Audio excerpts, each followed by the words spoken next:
അപ്പോൾ അഹമ്മദൊക്കെ എൻ്റെ അടുത്ത് അതാ പറഞ്ഞത്, എടാ ഒരു മാസം ഉണ്ട്, അടുത്ത മാസം ഇത്രാം തീയതിയാണ് പോയിട്ട് പിച്ച് ചെയ്യേണ്ടത്, അപ്പോൾ ഒരു മാസം ഉണ്ട്, ഇതിനിടയിൽ നമുക്കൊരു ഐഡിയ ഉണ്ടാക്കിയാൽ മതി എന്ന് പറഞ്ഞു. അവിടെയാണ് എൻ്റെ പ്രശ്നവും പരിമിതി, എനിക്ക് അങ്ങനെ ഐഡിയ ഉണ്ടാക്കാൻ അറിഞ്ഞൂടാ. അപ്പോൾ അഹമ്മദൊക്കെ എൻ്റെ അടുത്ത് ഇത് പറയാം, എടാ നീ പ്രഷർ അടിക്കണ്ട, നീ ഐഡിയ മാത്രം ഉണ്ടാക്കി. ഞങ്ങൾ അണ്ണ അതെൻ്റെ പ്രശ്നം, എനിക്ക് അങ്ങനെ ഐഡിയ ഉണ്ടാവില്ല, എഴുതി നോക്കട്ടെ എന്ന് പറഞ്ഞിട്ട് ഞാൻ ഫോൺ ഓഫ് ചെയ്ത് മുങ്ങി ഒളിവിപ്പോയി. ഹോട്ട്സ്റ്റാറിൽ ഇതുള്ളതുകൊണ്ട് ബഡ്ജറ്റ് പരിപാടികൾ ഞങ്ങളെ വിളിച്ചിട്ട് നമ്മൾ നോക്കുമ്പോൾ ചിക്കൻ കറി മേടിക്കാൻ പോയ ജോസിനെയും കാണുന്നില്ല, വരില്ല, എവിടെ പോയെന്നറിയില്ല. ഞങ്ങളിങ്ങനെ ഇരിക്കുക, വരുവാടാ. ഈ വയസ്സായിട്ടുള്ള ആളുകൾക്കൊക്കെ മാസ് ചെയ്യാനുള്ള ഒരു അവസരം കൊടുക്കുക, അത് ബാഹുലിന് ഇഷ്ടപ്പെട്ട കാഴ്ചയിൽ ഇങ്ങനെ ഒരു വർത്താനം വരാത്ത ഒരാളിൽ നിന്ന് അങ്ങനെ ഒരു വർത്താനം വരുമ്പോൾ ഉണ്ടാവുന്ന ഒരു കോൺട്രാസ്റ്റിംഗ് അപ്പീൽ. ഞാൻ പോലീസായാൽ എങ്ങനെ ഇരിക്കും എന്നുള്ളതാണ് ഞാൻ നോബിളിനെ കുറിച്ച് ആലോചിച്ചിട്ടാണ്. നോബിൾ പറയുന്ന പല സംഭാഷണങ്ങൾ ഞാൻ പലപ്പോഴും പറഞ്ഞിട്ടുള്ളതാണ്. ഐഡിയോളജീസ് ഏകദേശം സെയിമാണ്. കിഷ്കിന്ധയുടെ ഇറങ്ങുന്നതിന് എത്ര മുന്നേ ആണല്ലോ ഇത് എഴുതിയത്. കിഷ്കിന്ധയുടെ ഷൂട്ട് കഴിഞ്ഞ സമയത്താണ് ഇത് എഴുതിയത്.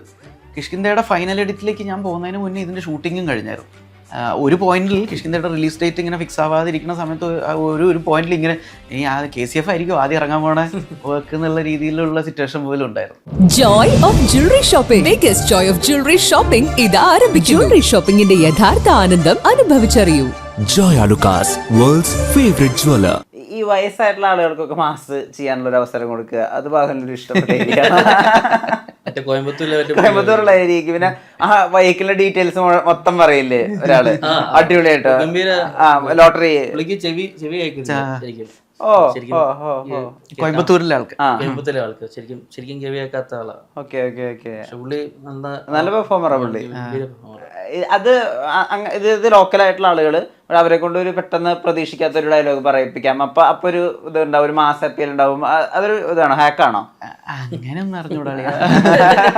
അല്ല, അങ്ങനെ മാസം ഒന്നും ഉദ്ദേശിച്ചിട്ടില്ല. ഞാൻ എങ്ങനെ പറഞ്ഞ എനിക്ക് കോൺട്രാസ്റ്റിനോടുള്ള ഒരു താല്പര്യം എന്റെ പുറത്ത് വരുന്നതായിരിക്കും. അത് നമ്മൾ ഇന്ന് ഇങ്ങനെ ഒരു വർത്താനം വരാത്ത കാഴ്ചയിൽ ഇങ്ങനെ ഒരു വർത്താനം വരാത്ത ഒരാളിൽ നിന്ന് അങ്ങനെ ഒരു വർത്താനം വരുമ്പോൾ ഉണ്ടാവുന്ന ഒരു കോൺട്രാസ്റ്റിംഗ് അപ്പീൽ. പണ്ടത്തെ ഒരു കോമഡി സീക്വൻസ് ഒക്കെ ഇല്ലേ, ജയറാമേട്ടനെ ഏതോണ്ട് ഒരു കോമ്പൗണ്ടിൽ ഇട്ടിട്ട് ഒരു അത്യാവശ്യം സൈസുള്ള ഒരാൾ കുറേ ഓടിച്ചിട്ട് പിടി വരുന്നാണ് വിചാരിക്കണം.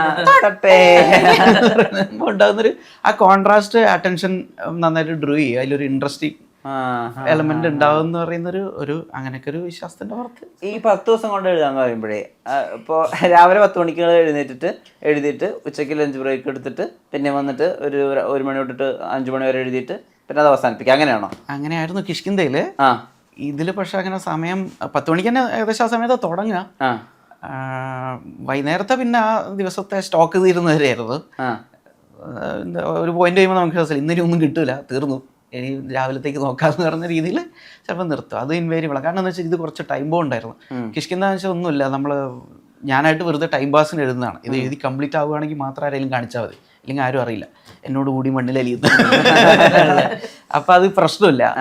ഇതെന്ന് വെച്ച് കഴിഞ്ഞാൽ ഹോട്ട്സ്റ്റാർ ഓൾറെഡി അഹമ്മദ് ഖാനെ സീസൺ 2 പറയാൻ വേണ്ടി ചെയ്യണം എന്ന് പറഞ്ഞു. അഹമ്മദ് ഖാൻ എന്നെ വിളിച്ചിട്ട് കൊട്ടേഷൻ ഏൽപ്പിക്കണം. അപ്പോൾ അഹമ്മദ് ഖാൻ എന്നെ 2023 കിഷ്കിന്ധയുടെ ഷൂട്ട് കഴിഞ്ഞാൽ വെരി നെക്സ്റ്റ് മന്ത് 2023 സെപ്റ്റംബറിലാണ് അഹമ്മദ് ഖാനെ ഏൽപ്പിക്കുന്നത്. അപ്പോൾ ഒക്ടോബറിൽ അഹമ്മദ് ഖാക്ക് ഹോട്ട്സ്റ്റാർ ഡേറ്റ് കൊടുത്തിരിക്കുക ഐഡിയ പിച്ച് ചെയ്യുക. അപ്പോൾ ഐഡിയ പിച്ച് ചെയ്ത് കഴിഞ്ഞ് കഴിഞ്ഞാൽ അവർക്ക് ഓക്കെ ആണെങ്കിൽ ഗ്രീൻലിറ്റ് ചെയ്ത് കഴിഞ്ഞാൽ പിന്നെ സ്ക്രിപ്റ്റ് ഡെവലപ്മെന്റിന് പിന്നെ 3-4 മന്ത്സ് അവർ തരും.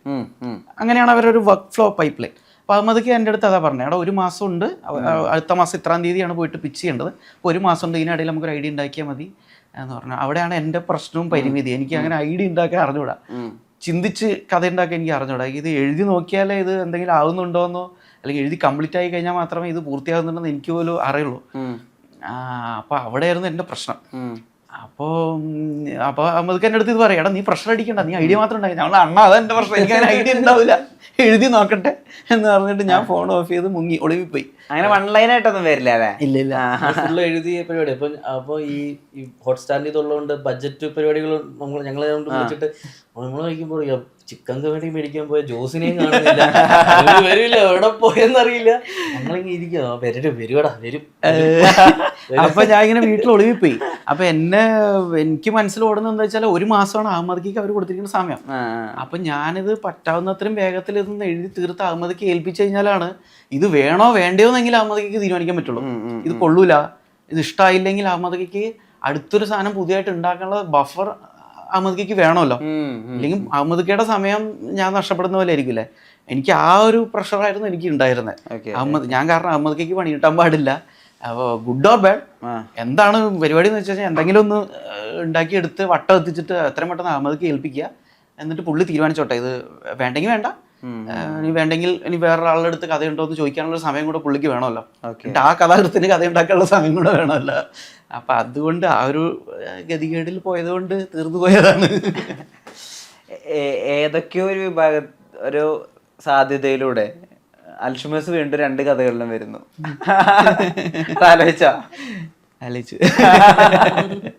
ആലോചിച്ചുണ്ടാക്കിയല്ല, ആലോചനയിൽ വന്ന് ഏതൊരു പോയിന്റ് ഇങ്ങനെ ചിന്തിച്ചു. പിന്നെ ചോദിക്കാനുള്ള കാര്യം, ഈ പോലീസിന്റെ ക്വസ്റ്റ്യനിങ്ങിന്റെ ഒരു രീതി, അതെന്തുകൊണ്ട് അങ്ങനെ ചോദിക്കുന്നത് നമുക്കൊരു സിനിമയുടെ രീതിയിൽ നമുക്ക് മനസ്സിലാവുന്നത് ദൃശ്യത്തിലാണ്. എന്തിനാണ് പോലീസ് പലപ്പോഴും ഓപ്പോസിറ്റ് ഇരിക്കുന്ന ആളുകളോട് ചോദിക്കുമ്പോൾ അവർ കൈ നിന്നിട്ട് നുണ പറഞ്ഞ് ചോദ്യം ചോദിക്കുന്നത്, അല്ലെങ്കിൽ എന്തിനാ അവരെ കൺഫ്യൂസ് ചെയ്യിക്കുന്നത് എന്നൊക്കെ ഉള്ളത് നമുക്ക് മനസ്സിലാവുന്നത് ദൃശ്യത്തിലാണ്. പക്ഷെ ഇവിടെ അതിന്റെ വേറൊരു എക്സ്റ്റന്റ് കൂടി നമ്മൾ കാണുന്നുണ്ട്. അതായത് നിങ്ങൾ മിണ്ടാതിരിക്കുമ്പോൾ നിങ്ങൾ എന്തൊക്കെ വിഴുങ്ങുന്നുണ്ടെന്നും കൂടി പോലീസുകാരന് മനസ്സിലാവുന്നുണ്ടെന്ന് പറയുന്ന ഒരു ഏരിയ ഉണ്ട്. അത് ശരിക്കും അത് വായിച്ച് മനസ്സിലാക്കിയത് അതും തള്ളാണോ, ക്രിയേറ്റിവിറ്റി ആണോ? തള്ളാണ്. അല്ല, ഇതിനകത്ത് ഒന്ന് ഡയലോഗ് പോലീസുകാരെങ്ങനെ സംസാരിക്കുകയായിരിക്കും, എങ്ങനെയാണ് അവരുടെ രീതി എന്നുള്ള രീതിയിൽ റെഫർ ചെയ്യാനോ റെഫറൻസ് എടുക്കാനോ ഒന്നും നോക്കിയിട്ടില്ല. ഞാനോ എനിക്ക് പരിചയമുള്ള അടുത്തറിയുന്ന ആൾക്കാരൊക്കെ പോലീസ് ആയാൽ എങ്ങനെയൊക്കെ ആയിരിക്കും സംസാരിക്കുക, ആ രീതിയിൽ തന്നെ അങ്ങോട്ട് സംസാരിക്കാം എന്നുള്ളത്. പോലീസ് ഒരു ജോലിയിലേക്ക് കയറിയെന്നല്ലേ ഉള്ളൂ, അല്ലാതെ സ്വിച്ച് ഇട്ട പോലെ പോലീസ് കയറിയ ഉടനെ വേറൊരു രീതിയിൽ വർത്താനം പറയണം എന്നുള്ള രീതി മാൻഡേറ്ററി അല്ലല്ലോ. എല്ലാവരും അങ്ങനെ പറയുന്ന ആൾക്കാരും ആയിരിക്കണം എന്നില്ലല്ലോ. അപ്പൊ അതുകൊണ്ട് ഇപ്പൊ ഇതിനകത്തെ നോബിൾ കുറെയൊക്കെ ഞാനാണ്. ഞാൻ പോലീസായാൽ എങ്ങനെ ഇരിക്കും എന്നുള്ളതാണ് ഞാൻ നോബിളിനെ കുറിച്ച് ആലോചിച്ചിട്ടാണ്. നോബിൾ പറയുന്ന പല സംഭാഷണങ്ങൾ ഞാൻ പലപ്പോഴും പറഞ്ഞിട്ടുള്ളതാണ്. ഐഡിയോളജീസ് ഏകദേശം സെയിം ആണ്. പിന്നെ നോബിൾ മറ്റേ ഷാജുബായി എടുത്ത് പറയുന്ന മറ്റേ ഡയലോഗ്സ് ഉണ്ട്, എന്തുണ്ടെങ്കിലും ഓപ്പൺ ആയിട്ട് പറയണം, ടൈപ്പല്ല ഞാൻ, എൻ്റെ മൈൻഡിൽ നിന്ന് ഓടിയെന്ന് വരില്ല എന്ന് പറയും. ഇത് ഞാൻ സിനിമാട്രഫി ചെയ്യാൻ പോകുന്ന വർക്കുകളിൽ പോയി കഴിഞ്ഞാൽ എൻ്റെ കൂടെയുള്ള എൻ്റെ ടീം സിനിമാട്രഫി ടീമിലും അല്ലെങ്കിൽ അസിസ്റ്റന്റ് ഡയറക്ടേഴ്സിൻ്റെ അടുത്തൊക്കെ ഞാൻ പറയാറുള്ള കാര്യമാണ്, നിങ്ങൾക്ക് എന്തുണ്ടെങ്കിൽ നിങ്ങൾ പറയണം, ഒരു പ്രശ്നമില്ല, എൻ്റെ മൈൻഡിൽ ചിലപ്പോൾ ഓർഡറൊന്നും വരില്ല, നമ്മൾ വേറെ കാര്യങ്ങൾ ശ്രദ്ധിച്ചതിനിടയിൽ നമ്മൾ പലതും മിസ്സായി പോകും, അപ്പോൾ നിങ്ങളത് പറയണം, നമുക്കത് ഒരുമിച്ച് തിരുത്താം എന്ന് പറഞ്ഞിട്ട് ഞാൻ പറയാറുള്ള സാധനമാണ് അത് നോബിൾ. നോബിളിന്റെ വേറെ ഏതൊരു ഡയലോഗ് ഉണ്ടല്ലോ, നമ്മൾ പോകുന്ന സ്ഥലത്ത് നമ്മൾ ഏറ്റവും കട്ടയ്ക്ക് നിൽക്കുക. അതെ അതെ അതെ. ചിലപ്പോ എന്നെ കൊണ്ട് പറ്റാത്ത, എനിക്ക് അറിഞ്ഞൂടാത്ത പണിക്കൊക്കെ ചിലപ്പോൾ നമ്മൾ സിനിമ റിലേറ്റഡ് അല്ല, റെഗുലർ ലൈഫിൽ അവരുടെ ഏതെങ്കിലും ചുമതലപ്പെടേണ്ടി വന്നു കഴിഞ്ഞാൽ നമുക്ക് അറിഞ്ഞൂടാത്ത പരിപാടി ആയിരിക്കും, താല്പര്യം ഉണ്ടാവില്ല. പക്ഷെ എന്നാൽ നമ്മൾ ഏൽപ്പിച്ചു തന്നല്ലോ എന്നുള്ളത് കൊണ്ട് അത് മാക്സിമം എഫേർട്ട് ഇട്ടിട്ട് അത് അതൊക്കെ പലപ്പോഴും ജീവിതത്തിൽ പറഞ്ഞിട്ടുള്ള ഡയലോഗുകളാ. അതെ അതെ അതെ. പിന്നെ വീട്ടില് ഇപ്പൊ ആ ഫാമിലി മൊത്തത്തിൽ ഏകദേശം പൈലത്ത് നൂറും ചെയ്ത ക്യാരക്ടറൊക്കെ എൻ്റെ ചിഞ്ചു വൈഫിന്റെ റെസൊണൻസ് അല്ലല്ല അങ്ങനെ വെച്ചിട്ടില്ല. പക്ഷെ ഈ പറഞ്ഞൊരു ഡോഗിന് എനിക്കും വീട്ടിലൊരു സ്പിറ്റ്സ് ഉണ്ട്, വീട്ടിൽ തന്നെ ഉള്ളിൽ തന്നെ വളരുന്നത്. അപ്പൊ സ്പിറ്റ്സിന് വയ്യാണ്ടാവുമ്പോ ഒക്കെ ഇവൾക്ക് മൂടോട്ടാവും. അപ്പൊ ഈ പറഞ്ഞൊരു അവൻ ഉച്ചവിട്ടൊന്നും കഴിച്ചിട്ടില്ല എന്നൊക്കെ പറഞ്ഞിട്ട് ഡോക്ടറെ കാണിക്കണം എന്നൊക്കെയുള്ള രീതിയിലുള്ള സെന്റിമെന്റൽ ആകുന്ന അങ്ങനത്തെ ഒത്തിരി പേരുണ്ട്, എനിക്ക് പേഴ്സണലി അറിയുന്നത്. പിന്നെ അതിനകത്ത് ജലദോഷം വരുന്ന ആളെൻ്റെ അച്ഛനാണ്. ഞാനും വൈഫും കാട്ടിക്കൂട്ടിയ അക്രമത്തിന്റെ പേരിൽ ബലിയാടായ ആളാണ് അച്ഛൻ. അലർജി, രോമം പ്രശ്നങ്ങൾ, പൾമനോളജിസ്റ്റ് അതൊക്കെ വരുന്നു. പിന്നെ ഈ പറഞ്ഞാൽ അച്ഛനും അവളും തമ്മിൽ നടക്കുന്ന ഇൻട്രാക്ഷൻ ആണ് അത്. ഈ പറഞ്ഞാൽ എപ്പോഴും അച്ഛനെന്തോ ശംഖു എന്നാണ് ഡോഗിന്റെ പേര്. അപ്പോൾ അച്ഛൻ എന്തോ ആരെടുത്തോ വെരി ബിഗിനിങ് കേട്ടോ, ഇപ്പം 4 വയസ്സായി ഡോഗിന്. അപ്പോൾ വെരി ബിഗിനിങ് ആദ്യത്തെ കുറച്ച് മാസങ്ങൾക്കിടയിൽ അച്ഛൻ ആരെടുത്തോ എന്തോ പറയുന്ന സമയത്ത് എന്തോ പട്ടീന്ന് യൂസ് ചെയ്തിട്ട് പറഞ്ഞു. ഉടനെ ചിഞ്ചു പറയും, അച്ഛാ പട്ടിയല്ല എന്ന് പറയും. എന്നിട്ട് ഇത് വേറെ ഏത് പുറത്തുനിന്നുള്ള ആരെങ്കിലും ഗസ്റ്റ് വരുന്ന സമയത്ത് ഈ പറഞ്ഞ ആരെങ്കിലും പട്ടി എന്നിട്ടിട്ട് പറയുമ്പോൾ അച്ഛൻ ഇത് തിരുത്തും, പട്ടിയല്ല ശംഖു എന്ന് പറഞ്ഞ സാധനമാണ് ഇതിൽ നോവല്. പട്ടിയല്ല റോബി എന്ന് പറയുന്ന ഡയലോഗൊക്കെ വെച്ചേക്കണേ. അമ്മ ഇന്നലെ ആ സീരീസ് കണ്ടത്. അമ്മ ഇന്ന് രാവിലെ ഫോൺ വിളിച്ചിട്ട് ചോദിച്ചു, എന്തിനപ്പോ ഇതിനെന്തിനാ ഇപ്പൊ സ്റ്റെഫിന്ന് പേരിട്ടെ, പൂജ തന്നെ കിട്ടും,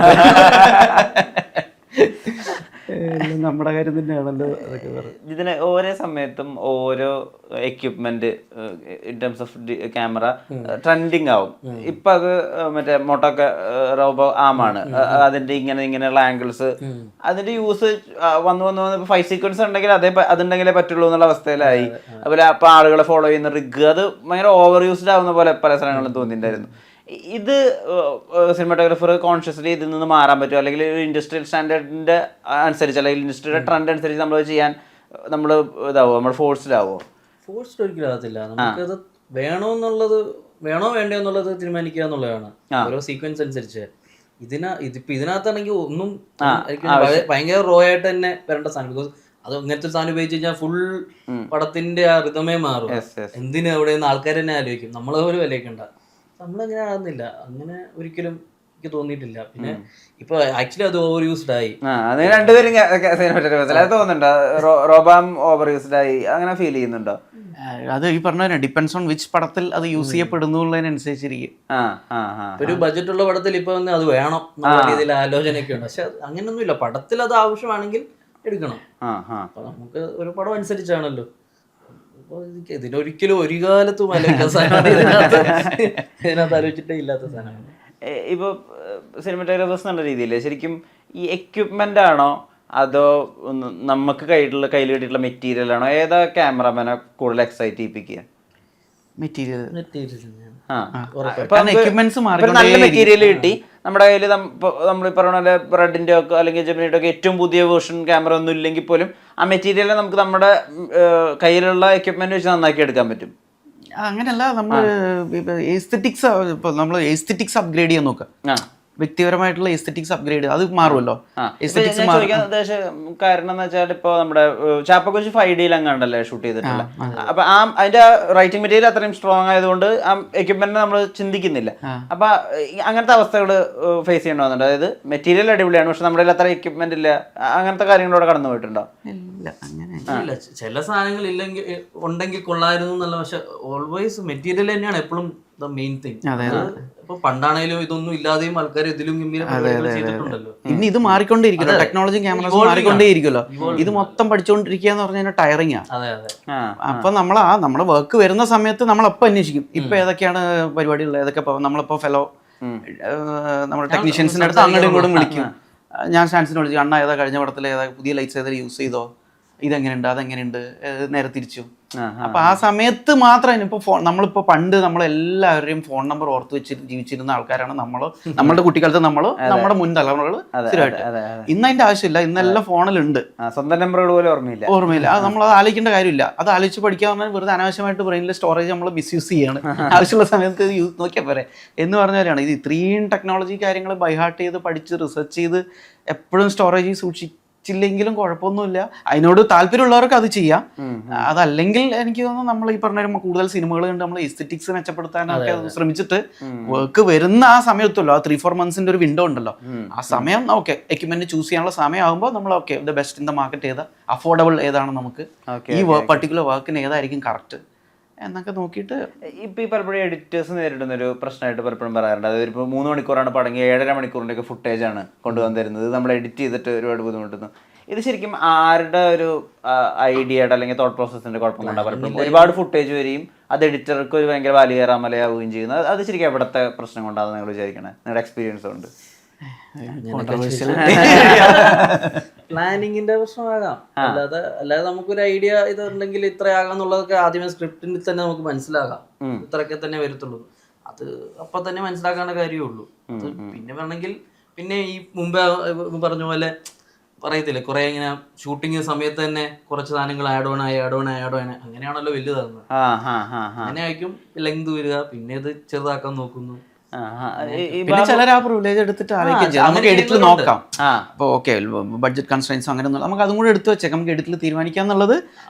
ഫണ്ടിന്റെ ലക്ഷറി, പ്രിവിലേജിന്റെ ലക്ഷറി ഉള്ള ആൾക്കാർ അങ്ങനെ ചൂസ് ചെയ്യുന്ന അവരുടെ ക്രിയേറ്റീവ് ചോയ്സ് ആണ്. ഓൾറെഡി പ്രിവിലേജ് ഉണ്ടെങ്കിൽ അവരെ ഓക്കെ അത് അവരുടെ ക്രിയേറ്റിവിറ്റി കൂടുതൽ വേണോ വേണ്ടോ പിന്നെ ഈ പറഞ്ഞ എല്ലാ ആംഗിളിൽ നിന്നും ഷോർട്സ് എടുക്കുന്ന ഫിലിം മേക്കേഴ്സ് ഉണ്ടല്ലോ, ആവശ്യത്തിനുള്ള ഷോർട്സിൽ അധികമായിട്ട് എക്സ്ട്രാ ക്ലോസുകൾ, എക്സ്ട്രാ റിയാക്ഷൻസ്, ആ ഡയലോഗ് പറയുമ്പോൾ ഓൾറെഡി നമ്മൾ ഇത്ര ആംഗിളുകൾ എടുത്ത് എന്നാൽ ഈ ആംഗിൾ ഇതും കൂടെ എടുത്തേക്ക്, ഈ ആംഗിളും കൂടെ എടുത്തേക്ക് എന്ന് പറഞ്ഞിട്ട് 360 ഡിഗ്രിയിൽ കവറേജ് എടുക്കുന്നത് അത് അവരുടെ ഒരു കംഫർട്ടാണ്. അവർക്ക് ചിലപ്പോൾ അത് എഡിറ്റിൽ പോയിട്ട് കഥ മാറ്റുന്ന ആൾക്കാരുണ്ട്. ആ സീനിൻ്റെ തന്നെ സ്ട്രക്ചറെ മാറി ഇംപ്രവൈസ് ചെയ്ത് പുതിയ ഡയലോഗ്സ് ഡബ് ചെയ്ത് ഇറക്കണം. അപ്പോൾ ഈ ഒറ്റ ഷോട്ടിൽ ഇങ്ങനെ ഒരു സാധനം ഉള്ളെങ്കിൽ അതിൽ ഡബ് ചെയ്ത് പറ്റില്ല. അപ്പോൾ അത് എഡിറ്റിലായിരിക്കും ആ സമയത്ത് ഈ ഷോട്ട് വെച്ചേക്കുക, അപ്പോൾ ഞാൻ ഈ അധിക ഡയലോഗ് ഡബ് ചെയ്ത് ചേർക്കാം. അത് ചില ആൾക്കാരുടെ വർക്ക് ഫ്ലോ അങ്ങനെയാണ്, അവരതിൽ അഗ്രഗണ്യരുമാണ്, അവരതിൽ നിന്ന് മാജിക് ഉണ്ടാക്കാറുണ്ട്. കഥ മാറ്റിയിട്ട് പടത്തിന് പലപ്പോഴും പടം ഒരു എഡിറ്റ് ചെയ്യുമ്പോഴായിരിക്കും നമ്മൾ ഏതെങ്കിലും ക്രൈസിസ് ഒക്കെ കാണുക. അപ്പോൾ ഉടനെ ഇതൊരു സൊല്യൂഷൻ ആക്കി എടുത്ത് അത് ഇങ്ങനെയാക്കി ട്വീക്ക് ചെയ്തിട്ട് പടത്തെ സേവ് ചെയ്യുന്ന ബ്രില്യൻസ് കാണിക്കാറുണ്ട്. ഈ അമ്പിളിരാജ് വളരെ സിമ്പിൾ ആയിട്ടുള്ള മനുഷ്യൻ, പക്ഷെ വളരെ കേപ്പബിൾ ആണ് അദ്ദേഹം. ഒരുപാട് പവർ ആളുടെ കയ്യിലുണ്ട്, പല ആളുകളെ ഇൻഫ്ലുവൻസ് ചെയ്യാനൊക്കെ. ഇത് ശരിക്കും ഏതെങ്കിലും ഒരാളെ എപ്പോഴെങ്കിലും ഇൻസ്പയർ ആയിട്ടുണ്ടോ, ഒരു റിയൽ ലൈഫ് ആയിട്ടുള്ള ഒരു മനുഷ്യൻ എപ്പോഴെങ്കിലും? ഇല്ല, അങ്ങനെ ഡയറക്റ്റ് ആയിട്ടൊന്നും അങ്ങനെ പെട്ടെന്ന് ഓർമ്മയില്ല. വായിച്ചോ കേട്ടോ? ഇല്ല, അങ്ങനെയില്ല. പിന്നെ പലപ്പോഴും നമ്മൾ അങ്ങനത്തെ ആളുകളില്ല. അതായത് ഒരു ചിലപ്പോൾ ബേസിക്കലി ചിലപ്പോൾ ഒരു പ്യൂണോ ക്ലർക്കോ ഒക്കെ ആയിരിക്കും, പക്ഷെ മൊത്തം സെക്രട്ടേറിയറ്റിന്റെ എല്ലാ കാര്യങ്ങളും അവരുടെ കയ്യിലുണ്ടാവും. അങ്ങനത്തെ ഇപ്പോൾ എഴുത്തിലേക്ക് വരുന്ന സമയത്തെ കിഷ്കിന്ധയ്ക്ക് ശേഷം ബാഹുലിന്റെ പുറത്തുള്ള പ്രഷർ ആസ് എ റൈറ്റർ അത് വളരെ കൂടുതലാണോ? ഇല്ല, കാരണം ഇത് കിഷ്കിന്ധയുടെ ഇറങ്ങുന്നതിന് എത്ര മുന്നേ ആണല്ലോ ഇത് എഴുതിയത്. കിഷ്കിന്ധയുടെ ഷൂട്ട് കഴിഞ്ഞ സമയത്താണ് ഇത് എഴുതിയത്. കിഷ്കിന്ധയുടെ ഫൈനൽ എഡിറ്റിലേക്ക് ഞാൻ പോകുന്നതിന് മുന്നേ ഇതിന്റെ ഷൂട്ടിങ്ങും കഴിഞ്ഞായിരുന്നു. ഇതിന്റെ ഷൂട്ടിംഗ് കഴിഞ്ഞിട്ടാണ് ഞാൻ കിഷ്കിന്ധയുടെ ഫൈനൽ എഡിറ്റിന് പോകുന്നത്. അതിൻ്റെ എൻ്റയർ പോസ്റ്റ് പ്രൊഡക്ഷൻ, മ്യൂസിക്, പരിപാടികളൊക്കെ ഇതൊക്കെ കഴിഞ്ഞിട്ടായിരുന്നു. ഒരു പോയിന്റിൽ കിഷ്കിന്ധയുടെ റിലീസ് ഡേറ്റ് ഇങ്ങനെ ഫിക്സ് ആവാതിരിക്കുന്ന സമയത്ത് ഒരു പോയിന്റിൽ ഇങ്ങനെ ഇനി KCF ആയിരിക്കും ആദ്യം ഇറങ്ങാൻ പോണ വർക്ക് എന്നുള്ള രീതിയിലുള്ള സിറ്റുവേഷൻ പോലും ഉണ്ടായിരുന്നു.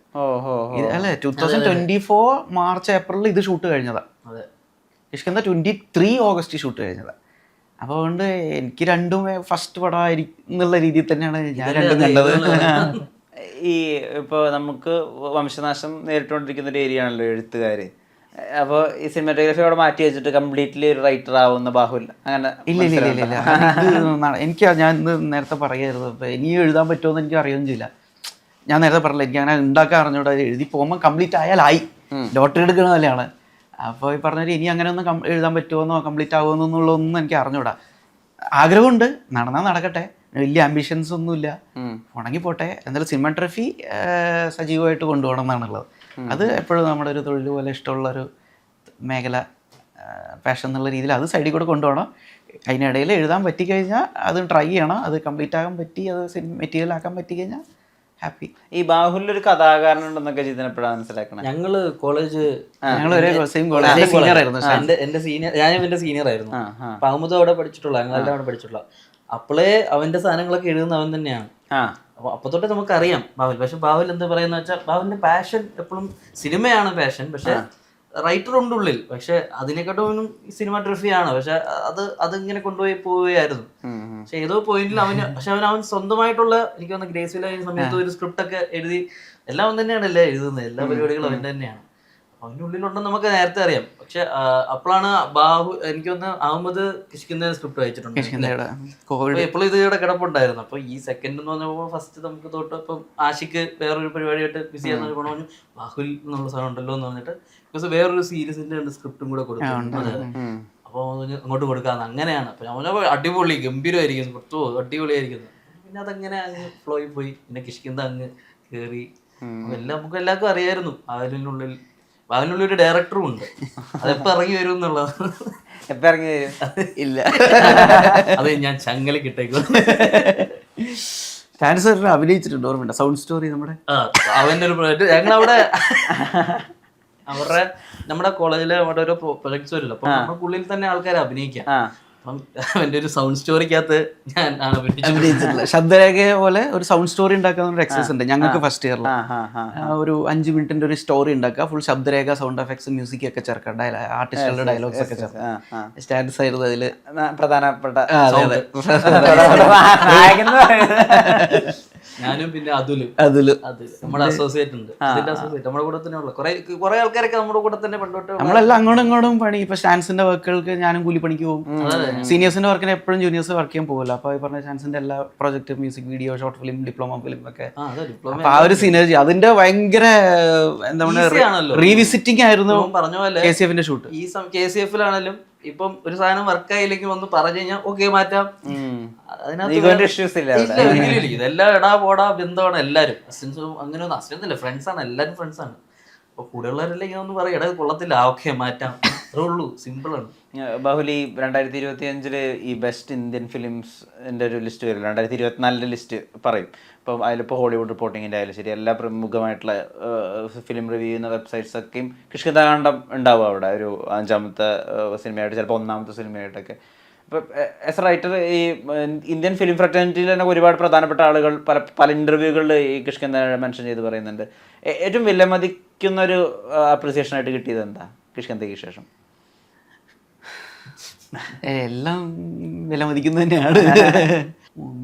ഹാർട്ട് ടച്ചിങ് ആയിട്ടുള്ള 2-3 പറഞ്ഞത് ഞാൻ ട്രിവിയൽ ആയിട്ടുള്ളത് പറയാം. എനിക്ക് എല്ലാം ഒരേപോലെ ഹേർട്ട് ചെയ്യണം, ഒരേപോലെ എനിക്ക് എല്ലാം വാല്യൂബിൾ തന്നെയാണ്. ഞാൻ ട്രിവിയൽ കൗതുകം എന്നുള്ള രീതിയിൽ മാത്രമുള്ള സാധനങ്ങൾ പറയാം. എസ് കുമാർ സാർ കണ്ടിട്ട് വിളിച്ചിട്ട് നല്ല അഭിപ്രായം പറഞ്ഞിട്ടുണ്ട് തിയേറ്ററിൽ ഇറങ്ങിയ സമയത്ത്. അപ്പോൾ ഞാൻ കുമാർ സാറിൻ്റെ അടുത്ത് പറഞ്ഞു, എനിക്ക് ഇൻഡസ്ട്രിയലിൻ്റെ പടത്തിലെ പോലെയാണ്. ഇൻഡസ്ട്രിയൽ പടത്തിൽ ഇപ്പം അവസാനം ടെസറാക്റ്റിൽ പോയിട്ട് they didn't bring us, we brought ourselves. ഇയാളായിരുന്നു ഇതിൻ്റെ പിന്നിൽ, ഇവിടെ എത്തിച്ചത് ഇങ്ങനെയാണെന്നൊക്കെ പറഞ്ഞില്ല. എന്ന് പറഞ്ഞാൽ ഞാൻ സിനിമയിൽ വരാൻ കാരണം കുമാർ സാറ് പോലും അറിയാതെ കുമാർ സാറ് കാരണമാണ് എനിക്ക് സിനിമയോട് താല്പര്യം വരുന്നത്. കാരണം കുഞ്ഞുനാളിൽ തീരെ ചെറുപ്പത്തിൽ ഏഷ്യാനെറ്റിൽ വരുന്ന 3 പടങ്ങൾ, മിഥുനം, അദ്വൈതം, ചിന്താവിഷ്ട ശ്യാമള, ഈ 3 പടങ്ങളുടെ വിഷ്വൽസ് എനിക്ക് ഭയങ്കര ഇഷ്ടമാണ്. അന്ന് സിനിമാട്രഫി മേഖല, ക്യാമറമാൻ ആരാണ്, ആ ടെക്നിക്കൽ ഏരിയയിലോട്ടൊന്നും പോകുന്നില്ല.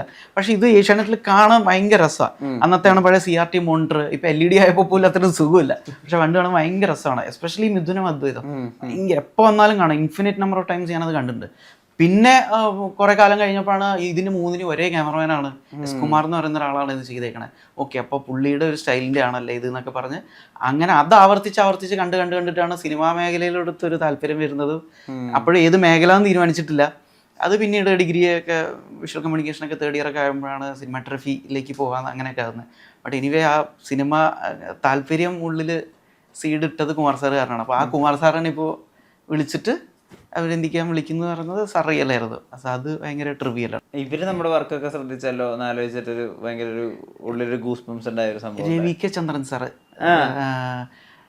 അതായത് ഞാൻ പറഞ്ഞ ഇവിടെയുള്ള ആൾക്കാരെ ആരും ഡിസ്റെസ്പെക്ട് ചെയ്ത് പറയുന്നതല്ല. പക്ഷെ രവി ചന്ദ്രൻ സാറ് കൂടുതലും മുംബൈയിൽ വർക്കും തിരക്കുമായിട്ടൊക്കെ നിൽക്കുന്ന ആളാണല്ലോ. പുള്ളിയൊക്കെ മലയാള സിനിമ അധികം കാണുന്ന പുള്ളിയുടെ മുന്നിലേക്ക് എത്തുന്നുണ്ടോ എന്നുള്ളത് നമ്മൾ അറിയുന്നില്ലല്ലോ. എനിക്കറിയാം, എൻ്റെ ബുദ്ധിവശം കൊണ്ട് എനിക്ക് അങ്ങനെ തോന്നിയാണ്. പക്ഷെ പുള്ളി കാണുകയും എനിക്ക് മെസ്സേജ് അയക്കുകയും ചെയ്തിട്ടുണ്ടായിരുന്നു. ഇങ്ങനെ കണ്ടു, രസമുണ്ട്, ഇഷ്ടപ്പെട്ടു, ഏത് ലെൻസ് ഉപയോഗിച്ച, ക്യാമറ ഏത് ഉപയോഗിച്ച, ഞാൻ തഗ് ലൈഫിന് ഇപ്പം ഇതാ ഉപയോഗിച്ചുകൊണ്ടിരിക്കണേ പറഞ്ഞിട്ട് അത്രയും സീനിയർ ആയിട്ടുള്ള ഒരാള് ഒരു ചിറ്റാറ്റ് പോലെയുള്ള ഒരു സംഭാഷണത്തിലേക്ക് വരാൻ ഈസായി ഐസ് ബ്രേക്ക് ഒക്കെ ചെയ്തിട്ടേ. നേരെ മറിച്ച് നമുക്ക് അത്രയും വലിയൊരാളെ കാണുമ്പോൾ നമ്മളൊക്കെ പയ്യന്മാരാണല്ലോ, ജൂനയിലാണല്ലോ. അപ്പം അധികം വല്ലാണ്ട് കിന്നാരം പറയാനൊന്നും തോന്നുന്നില്ല. പക്ഷെ ആ ഐസൊക്കെ പുള്ളി ബ്രേക്ക് ചെയ്ത് തന്നിട്ട് പുള്ളി ഒരു ചിറ്റാറ്റ് സംഭാഷണത്തിലേക്ക് ഇങ്ങനെ കടന്നിട്ടുണ്ടായിരുന്നു. അപ്പൊ അതിനൊക്കെ കിഷ്കിന്ധ കാരണമായി. അത് അടിപൊളി. ഇനി സന്ദീപായിട്ടുള്ള സിനിമ വീണ്ടും കിഷ്കിന്ധ ടീം റിപ്പീറ്റ് ആവുന്നു. റാപ്പപ്പിന്റെ ഒരു പോസ്റ്റർ ഒക്കെ കണ്ടായിരുന്നു. എന്താണ് ആ സിനിമയെ പറ്റി ഇപ്പൊ പറയാൻ പറ്റിയ? സിനിമയെ പറ്റി പറയാൻ പറ്റുന്നത് സന്ദീപ്, നരേൻ ചേട്ടൻ, വിനീതേട്ടൻ, അശോകേട്ടൻ, സഹീർ മുഹമ്മദ്, ഇവരൊക്കെയാണ് ഇതിലെ ക്യാമറ കഥാപാത്രങ്ങൾ അവതരിപ്പിക്കുന്നത്. മറ്റു വിവരങ്ങൾ സാവധാനത്തിൽ അത് നമ്മൾ ഇനീഷ്യലി നമ്മൾ അങ്ങനെയായിരുന്നു ചിന്തിച്ചത്. അതായത് നമുക്കിപ്പോ വേറെ കാരിഡ് അവേ ആയിട്ട് ഭവന്റെ റൈറ്റിങ്ങിന് പ്രത്യേകത ഇപ്പൊ ത്രില്ലർ ആയാലും ശരി, അതിനകത്ത് ഇൻവെസ്റ്റിഗേഷൻ ഉണ്ടായാലും ശരി, നമ്മളെ വന്നത് ഇമോഷണലി ടച്ച് ചെയ്യുന്നുണ്ട്. ഇപ്പം റൈറ്റിങ്ങിലൊരു പ്രത്യേകത ഉണ്ടല്ലോ, വളരെ മൈന്യൂട്ടായിട്ടുള്ള വളരെ പേഴ്സണൽ ആയിട്ടുള്ള ഡീറ്റെയിൽ വരുമ്പോൾ അത് നമ്മളെ വന്ന് ടച്ച് ചെയ്യും. ഇപ്പം വരനെ ആവശ്യമുണ്ട് എന്നുള്ള സിനിമയുടെ അകത്ത് ഈ നസ്രിൻ നമ്മുടെ ദുൽഖറിന്റെ ചെറുപ്പകാലം ചെയ്യുന്നൊരു ഏരിയ ഉണ്ട്. അപ്പം അതിനകത്ത് പറയുന്നുണ്ട് ഒരു സ്ക്വാഷും എനിക്ക് കുടിക്കാൻ തന്നു, ഒരു വൃത്തികെട്ട ടേസ്റ്റ് ആയിരുന്നു ആ സ്ക്വാഷൻ എന്ന് പറയുന്നത്. ഇത് നമുക്ക് ഭയങ്കരമായിട്ട് വർക്കാവും. കാരണം നമ്മൾ ഇമോഷണലി ഓക്കെ അല്ലാത്ത സമയത്ത് നമുക്ക് അത്ര നല്ലതല്ലാത്തൊരു ഫുഡ് തന്നാൽ നമുക്ക് ആ ദേഷ്യം മൊത്തം ആ ഫുഡിൻ്റെ അടുത്തായിരിക്കും. അങ്ങനത്തെ മൊമെന്റ്സ്, അങ്ങനത്തെ കാര്യങ്ങൾ ഇപ്പൊ നാച്ചുറലി എഴുതാൻ വരുന്നുണ്ടോ? ഇപ്പൊ കിഷ്കിന്ധയിൽ സംഭവിച്ച പോലെ, അല്ലെങ്കിൽ ക്രൈം ഫൈറ്റ്സിലൊക്കെ സംഭവിച്ച പോലെ ഈ നമ്മുടെ റിയൽ ലൈഫ്, സാധാരണക്കാരന്റെ റിയൽ ലൈഫിനെ പോയി ടച്ച് ചെയ്യുന്ന മൊമെന്റ്സ് അത് എഴുതാൻ പറ്റുന്നുണ്ടോ? അങ്ങനെ എനിക്ക് ഒരു 30 വയസ്സത്തെ പ്രായമുള്ളൂ. ഈ പ്രായത്തിന്റെ ഇടയിൽ കണ്ടിട്ടുള്ളതോ അല്ലെങ്കിൽ കേട്ടിട്ടുള്ളതോ ആയിട്ടുള്ള കാര്യങ്ങൾ ചിലപ്പോ അതിനല്ലേ ഉള്ളൂ. നമുക്ക് അറിയാത്തൊരു കാര്യത്തെ ഉണ്ടാക്കാൻ പറ്റില്ല. നമ്മുടെ ഉള്ളിലുള്ള അതാ ഞാൻ നേരത്തെ പറഞ്ഞ വീട്ടിലൊക്കെ നടക്കുന്ന കുഞ്ഞു കുഞ്ഞു പടത്തിൽ അതുണ്ടാവോ? സന്ദീപിന്റെ പടത്തിൽ ഉണ്ട് ചെറിയ രീതിയിൽ. അതിപ്പോ പറഞ്ഞ സെന്റിമെന്റൽ ആയിരിക്കണം എന്നില്ല. പക്ഷെ എൻ്റെ റിയൽ ലൈഫിൽ ഞാൻ എപ്പോഴെങ്കിലും കണ്ടിട്ട് എനിക്ക് കൗതുകം തോന്നിയിട്ടില്ല ചില കാര്യത്തിൽ നിന്നാണ് അതിന്റെ സീഡ് വരുന്നത്. നല്ല കാര്യം. അല്ല, അത് അച്ഛൻ്റെ ഒക്കെ വലിയ കോൺട്രിബ്യൂഷൻ ഉണ്ട് അതില്.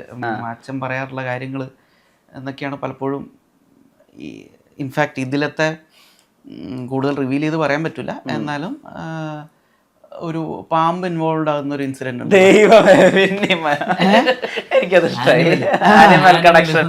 അത് അത്രത്തോളം ഇമോഷണൽ ഒരു പരിപാടിയല്ല, പക്ഷെ അതൊരു ഒരു വ്യക്തിക്ക് സംഭവിച്ചൊരു ട്രാജഡി. മദ്യപിച്ച് മദ്യത്തിന്റെ പുറത്ത് അങ്ങനെ ഒരു ട്രാജഡി സംഭവിച്ചൊരു സംഭവം എൻ്റെ നാട്ടിൽ ഒരു 20-25 കൊല്ലം മുന്നേ നടന്നിട്ടുണ്ട്.